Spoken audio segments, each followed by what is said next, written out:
Chervo, it's no secret the Dragons' attack wasn't quite what it could have been last week against the Melbourne Storm. In fact, it was the biggest talking point probably coming out of the game. And Brandy, they just have to be a lot sharper tonight. Well, they certainly do, and it was set play after set play, and it really didn't trouble the Melbourne Storm defence. I thought the most dangerous they looked during the game against Melbourne last Monday was when Widdop and Marshall just played some ad-lib footy, and that's how they created their only try of the game. That was to Edo Nabuli, and it was Benji Marshall who received the ball on the left-hand side, ran back behind the ruck. That brought the Melbourne short side defence up. Benji was able to create some space, thread the ball through the defenders for Eto's try.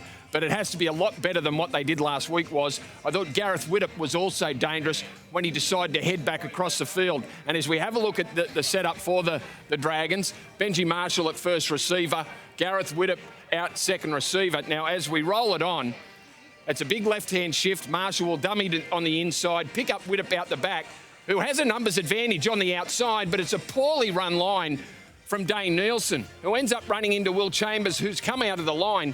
That forces Gareth Widdop to go across the other side of the ruck. Now, we know this will present a danger for teams as we roll it on because he's so good with his feet and his speed. He goes in and away, and he ends up getting Tohu Harris and isolating him, and he gets around him as we roll it on, but it's Dylan Farrell on his outside that's just slow to react. See the reaction from Farrell. It should have been quicker. An opportunity missed from the Dragons.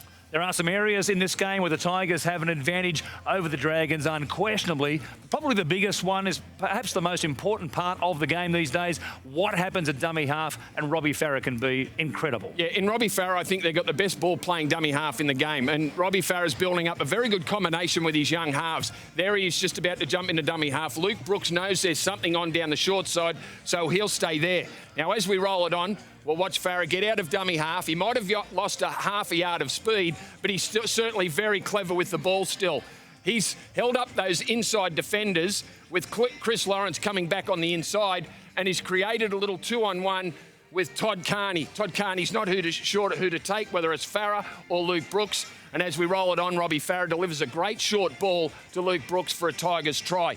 But it's inside the 10-metre line that I think Robbie Farah is at his most dangerous. And whether it's through a pass or a kick, Robbie Farah is a genuine try-scoring creator around that area. So he's developing a combination with Brooks, but also with Mitchell Moses.